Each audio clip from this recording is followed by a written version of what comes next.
దేవుడు సృష్టించిన మొదటి మనుషులు ఆదాము హవ్వలకి 2 కుమారులు పుట్టారు. వారు కయీను, హేబేలు. కయీను పెద్ద కుమారుడు, రైతు, పంటలు పండించేవాడు. హేబేలు చిన్న కుమారుడు, గొర్రెల కాపరి. ఒకరోజు ఇద్దరూ దేవునికి అర్పణలు తీసుకువచ్చారు. హేబేలు తన గొర్రెలలో క్రొవ్విన వాటిని అర్పించాడు. దేవుడు హేబేలు అర్పణను ఆనందంగా స్వీకరించాడు. కాని కయీను తన పంటల్లోంచి కొంత మాత్రమే తీసుకొచ్చాడు, ఉత్తమమైనవి కాదు. దేవుడు అతని అర్పణతో సంతోషించలేదు. దాంతో కయీను చాలా కోపంగా ఈర్ష్యతో నిండిపోయాడు. దేవుడు అతని మనసును చూశాడు. అతనితో మృదువుగా చెప్పాడు, నీవు మంచి పని చేస్తే సంతోషంగా ఉంటావు, కానీ చెడును చేస్తే పాపం నిన్ను వెంబడిస్తుంది.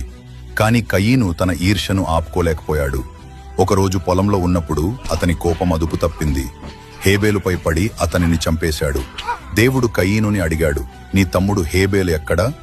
కయీను అన్నాడు, నాకు తెలియదు. నేను ఎప్పుడూ నా తమ్ముడిని కాపాడుతూ ఉండాలా? కాని దేవుడు అన్నాడు, నీ తమ్ముడి రక్తం నాకు మొర పెట్టుకుంటోంది. నీవు నీ తమ్ముణ్ణి చంపావు. ఇప్పటి నుంచి నీ జీవితం కష్టమవుతుంది. నీ పంటలు పండవు. నీవు ఈ స్థలాన్ని విడిచి వెళ్ళాలి. నీవు దేశదిమ్మరివై తిరుగుతూ ఉంటావు. కయీను భయపడ్డాడు. ఈ శిక్ష నేను భరించలేనిది. ఎవరైనా నన్ను చంపేస్తారు అన్నాడు. దాంతో దేవుడు కయీను మీద ఒక గుర్తు పెట్టాడు. ఎవరూ అతన్ని చంపకూడదని రక్షణ ఇచ్చాడు. కయీను తన కుటుంబాన్ని విడిచి నోదు అనే ప్రదేశంలో నివసించసాగాడు. తన తమ్ముడికి చేసిన చెడు కారణంగా ఆయన ఈ స్థలాన్ని వదిలి వెళ్లాల్సి వచ్చింది. ఈ కథ మనకు ఒక ముఖ్యమైన పాఠం చెబుతుంది.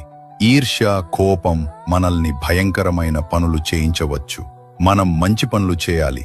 ఇతరులు సంతోషంగా ఉన్నప్పుడు మనం కూడా సంతోషపడాలి. ఈర్ష్య మన హృదయాన్ని మలినపడచనివ్వకూడదు. మరియు మరో విషయం, మనము తెలియక తప్పు చేసినా దేవుడు